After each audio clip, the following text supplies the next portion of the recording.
I'm Jen Mall, and welcome to Nurse Connect. I am an RN and a board-certified nurse coach. I believe that connecting with others is essential to living a happy and fulfilled life, and that sharing our stories not only helps us to heal ourselves, but also helps others by inspiring hope and optimism. I am so grateful to share stories of these incredible nurses on their journey, and I encourage you to find a way to share yours too. Thanks for listening in. Hey everybody, welcome back. I'm Jen Mall, and I've got Tiffany Homan here with me. So would you mind giving us a little introduction? Hi, everyone. Just like Jen said, my name is Tiffany Homan. I am a board certified nurse coach, but I like to just classify myself as a transformational life coach. I love to take deep dives with my clients and just hold space in any capacity that needs. And yeah, I'm just happy to be here. I'm excited. Cool. That's exciting. Thank you. Tell me a little bit about your background. I know that you're an ER or were formerly an ER nurse, and so is your husband, which is cool. How did you Yes. kind of find yourself in the ER world? Yeah, that's actually an interesting story because I never wanted to be in the ER. What? Yeah, I never wanted to be in the ER. I never identified as an ER nurse. I actually started up on med surge Okay. and an opportunity kind of landed into my lap. And it was one of those moments. If you would have asked me in nursing school, I would have said, no, like I never wanted to be ER. My husband always knew he wanted to be in the ER. Wow. And I actually wanted to be in the ICU. I wouldn't say that now, no hate to ICU. But, yeah, I took just a nudge, and Wow. I ended up shadowing in the ER, and I absolutely fell in love within, like, I think a week. I was being onboarded to the ER, Wow. and I know, it was, like, so crazy. It all happened so fast. It was one of those things that I didn't overthink, and my husband Hmm. was like, "Just try it. Why not?" And I fell in love with it. I absolutely thrived in the ER.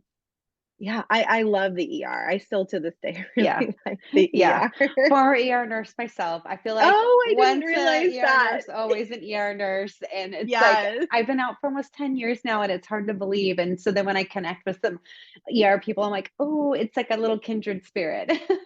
We're a different breed. Yes. So yes, I totally get that when you see like another ER, you're like, Yeah. okay, you Yeah. know me then. And Yeah. I did try the ER for a year and I loved the people. And it was interesting stuff. I was a trauma ICU, but oh man, I went running back to the ER. I was like, I gotta go back home. yeah, the ER, like I said, we're our own breed. Yeah, And for sure. For sure. So you were sharing a super interesting, but also challenging, hard experience about when you worked in the ED and you were pregnant, right, as yeah, COVID hit. Would you mind going yeah, into that a little bit? yeah, absolutely. Yeah, it was a tough time, especially being pregnant. I was super far along. I was about 8 months when COVID really started to surface. And there was a lot of like unknown. I just remember them coming in and kind of briefing us on the changes Mm, that were going to be happening in the emergency room, mhm. especially because we're that first Front line, line. right? And so Yeah. we are the most heavily exposed. And I remember having the question because they were talking about just like everyone needed to wear masks that came in. And at that time, Hmm. us as the staff, we weren't actually Required. provided masks in the very, very Wow. beginning. Yeah. And I remember kind of like having a little bit of an alarm go off because I was so far along and I was Hmm. often in triage. Hmm. Um, and yeah, I had this question and they were just kind of like, it's fine, it'll be Yeah. okay, which was a little bit concerning because of how far along I was and I had no knowledge into what was about to truly unfold. Yeah. Um, yeah, and I remember having really, really long conversations with my husband as well because like I said, Hmm. he's also an ER nurse and I remember just having to kind of go through different things. And it was a weird space for me as well, because I didn't truly know what to believe. And Right. although I wanted to be really safe, I also didn't have all of the knowledge that Right. now we kind of have. Um, so it was really scary, especially as Mm-hmm. things started to unfold and transition, and we started to see more critical patients come in, because at first our particular Mm-hmm. hospital, I don't feel like was as heavily hit in the Yeah. beginning, like Same in our things were area. being shown. Yeah, I feel like it was a little bit of different, from what was being portrayed, which was hard for me, because I Mm-hmm. was like, what do I believe? And Yeah. like I said, I now had another life that I was worrying about, not just my own. Um, and yeah, and then there was the whole, like, giving birth Yeah. I during was like, from the COVID. patient perspective, that's Yes, that's which super was, scary too. yeah, it was really scary, because we were starting to hear things unfold that spouses weren't able to actually be Then in the room. And this was like a really, really hot topic between my husband and I, because not only was I losing the support system from my family when I mm-hmm. had my first Mm-hmm. child, I had like a Party. typical like Hispanic here. Like I had all of like my mother-in-law, my Yeah. sister, my mom, and that's what would That's worked great. for me, and I Yeah. loved it. But yeah, the thought that I wasn't going to be able to have them, Mm-hmm. and then I may potentially not have my husband, it was terrifying. Mm-hmm. And I wasn't able to go into, right, even doctor's appointments. He wasn't allowed to go into. Wow. It was such a different time, and it was such a Mm-hmm. sad time to be Mm-hmm. pregnant. I remember like getting ready to walk into my doctor's office, which I had been in many, many times, and I remember somebody was like leaving, I think it was a doctor or a provider of some sort, and they kind of like halted, right? Because we all still didn't know, and we all Yeah. weren't wearing masks, but were.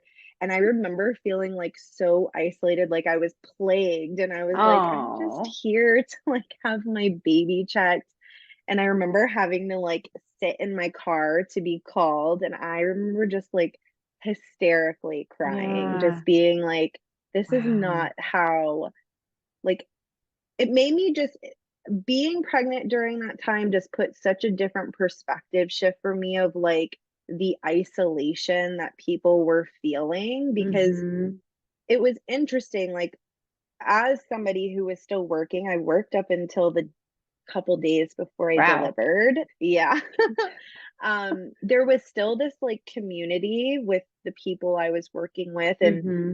I think only nurses truly understood what one another was going through at that Yeah. time. And especially, like I said, being in the ER, not that other, nurses didn't understand. It was just a different type of Different. bond, because Yeah. we were seeing things come in a lot differently. And yeah, and I also just remember like the community kind of like rallying behind us, and like Mm-hmm. just saying all these different things. And it was just really interesting to see as stuff shifted, the Right. dynamic unfold. And in the beginning, where it was like people Super really were supportive. leaning, Yeah. yeah.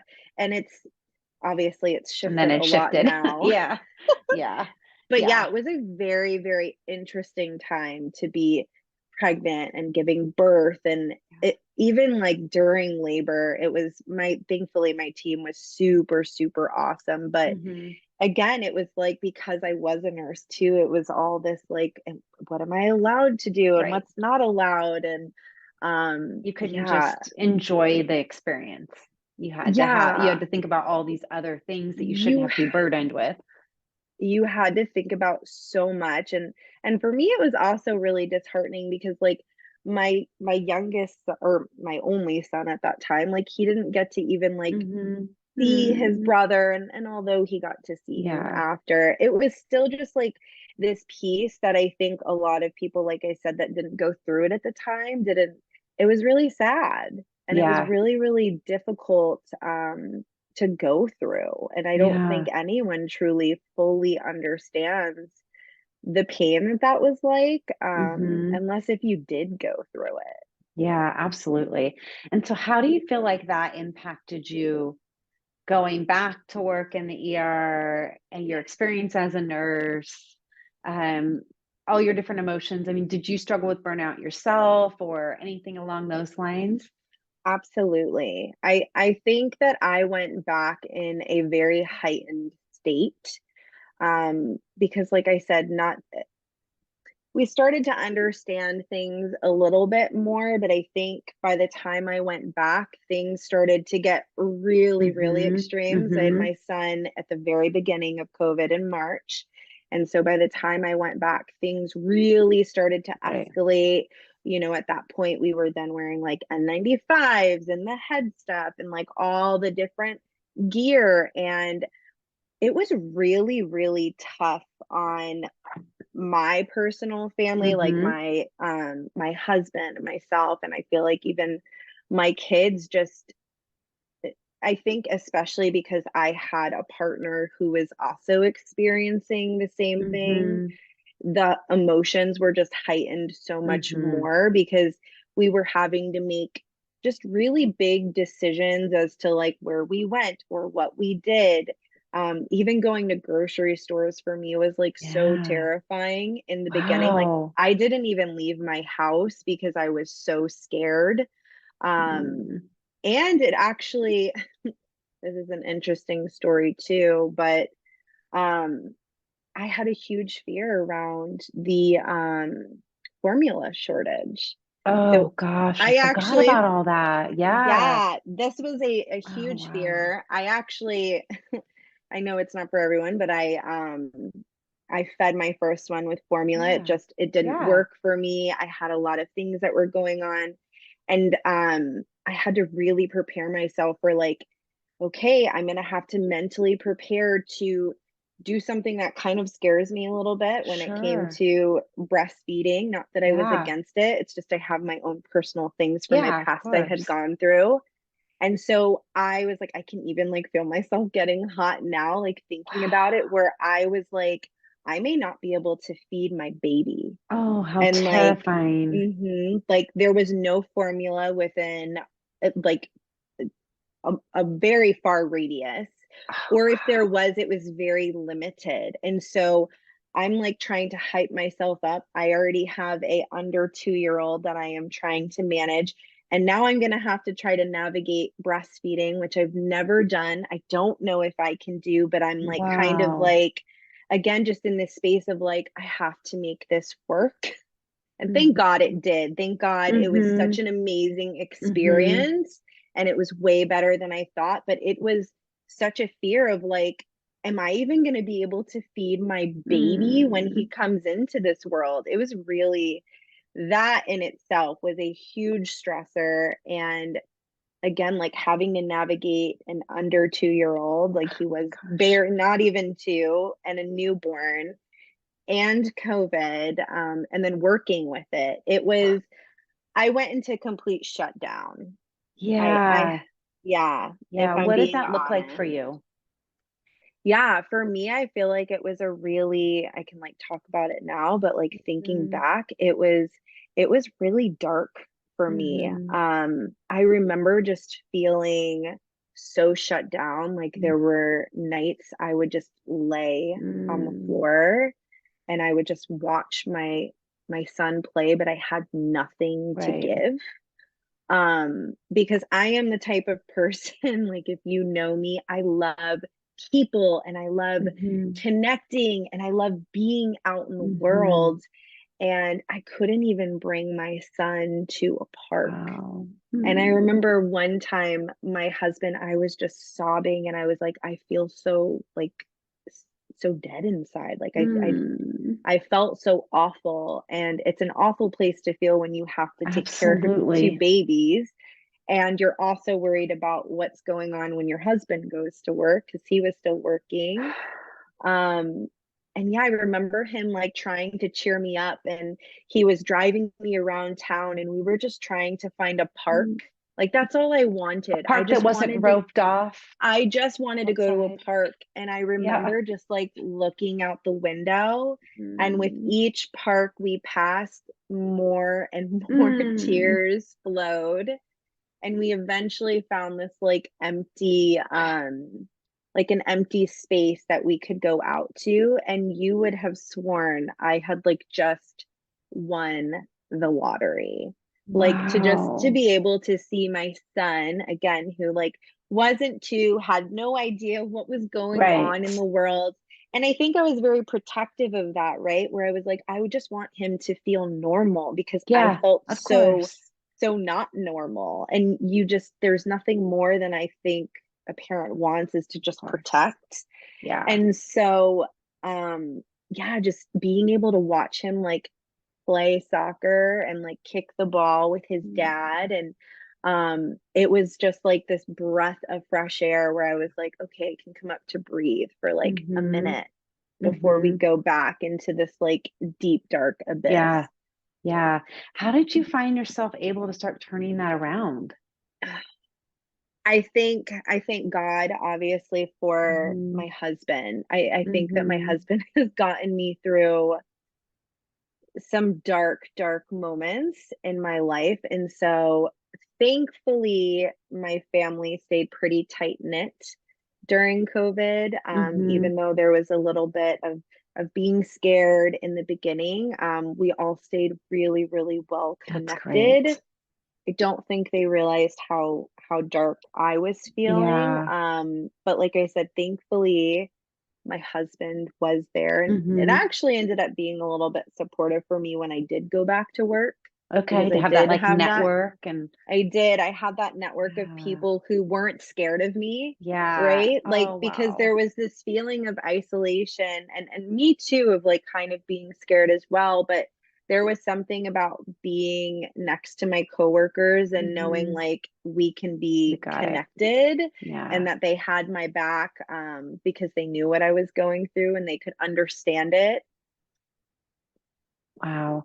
Thank you for being so open about all that. I know you've done a lot of work. I know that this could probably be triggering for some women who maybe are in the struggle right now or have gone Yeah. through this. What tools or resources could you direct somebody to start kind of digging themselves out of this place or healing from some of this past trauma that they might have been struggling with?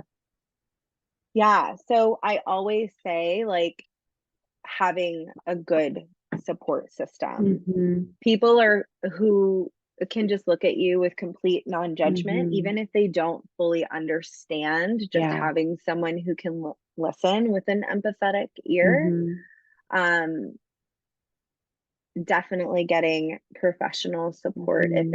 if it's at a place that that's needed. And then I always, especially now that I've like gotten into nervous system work and doing that, is Mm-hmm. like figuring out what your resources are to be able to Mm-hmm. support yourself through some of this. So for me, like what that looks like is connecting with nature, and Mm-hmm. getting outside, and having just that feeling of life that's surrounding Mm-hmm. me. Um, Also just figuring out what else that looks like, because Okay. the big thing is just feeling that safety within the system, because sometimes when we're in such a heightened state, or we're in such a state of like collapse, it Mm-hmm. can be really, really difficult. And so that's why I say knowing what our resources are, like even if that looks like having pictures of things that just bring a little Mm. bit of life into us. um, Sometimes that even looks like just orienting yourself to your surroundings and Okay. to your space, because it can feel really, really difficult, like I said, when we're in those moments where we feel like we don't have an attachment to Mm-hmm. anything, to be able to find those anchor points, and to just tap into when we have like brief snapshots of moments that we felt really, really good. And so Yeah. for me, it was like holding on to that space of like watching my son Mm. play out in the field, and kind of being able to just feel that in my body, of and bringing awareness to Mm-hmm. what is showing up, because I think sometimes we can get really, really good, especially ER nurses, right? We like live in fight or flight. Yes. Um, we get really disconnected. And so sometimes we also get disconnected from the things that are going well. And it can be Right. really, really difficult to feel those things because we're not taking that time to bring awareness to it, or to even feel things that maybe bring joy because we're so focused on the things that Yeah. aren't. So that's been a Yeah. huge, huge tool. And brain dumping. I love journaling. I'm a Yes. huge Yes. advocate of journaling. I think I teach it to almost all of my clients, of Yeah. just being able to have a space to just dump everything out, because when we're keeping it all in here, it Hmm. can get really, really muddy and Yeah. really, Yeah. really tough. Yeah. And I love that you use the term brain dump because that's usually what I my love journaling is it. just like, blah, get it out. There's no right or Yes. no wrong way to journal. Just get the thoughts out of your head and put them on paper, and things start to look a little different than when they're all mixed up in your head. Yes, I was listening to a podcast some time ago, and he was explaining like what brain dumping meant to him, and it was just something that stuck with me, and Yeah. I loved the analogy of how he described it. And yeah, so it's just always been something that Yeah. has stuck with me. That's great. Something that I really kind of picked up is get out of your head and into your body. And so when I'm working with people, I tell them, get out of your head, whether that is brain dumping on a piece of paper, if there's any way you can move your body, like those two things have helped me and so many other people. It's just, I don't know if it's the physical movement of writing or the breathing or moving your body or something like that. But if you can change up what your current status is by doing something different, that tends to shift perspectives a little bit. I found that super helpful.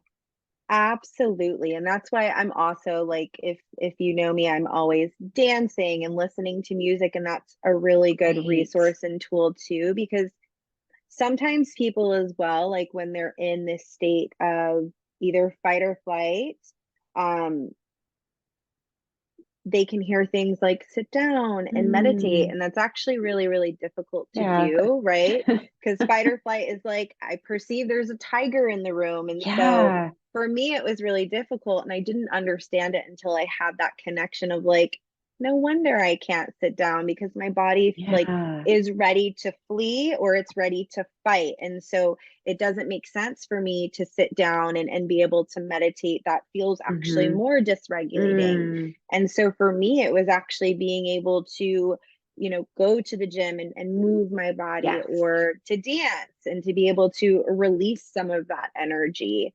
Um, Love yeah, that. So yeah, important. Wow, it you shared is. some great things. Thank you so much. We've Yeah. got a few minutes left. Is there anything else you want to throw out there? Oh my gosh, what to say? I don't know. I can't think of anything that's That's coming to okay. the top of If my it's feeling brain. complete, that's good. I feel like we talked through a lot of stuff and you are just again so open to sharing your story. And I Yeah. know that it'll meet the right people that need to hear it. And so thank you Yeah. for that and the cool little tips you threw out there as well. So I really appreciate it. Yes, I love talking all things Yeah. tips and tricks that we can do, because I think that that's the beauty of this work, right? Like maybe I can't work with every single person, Hmm. or you can't work with every single person, but just being able to share some knowledge so we Hmm. can co-create and be able to bounce things off of one another to make it even better. Like that is my whole reason behind doing what I do. So Beautiful. so even if it's something small that they can take away, that's enough for me. Absolutely. Awesome. Well, thank you again for your time today. It's been pretty Yes, awesome. thank you. You're welcome. See you.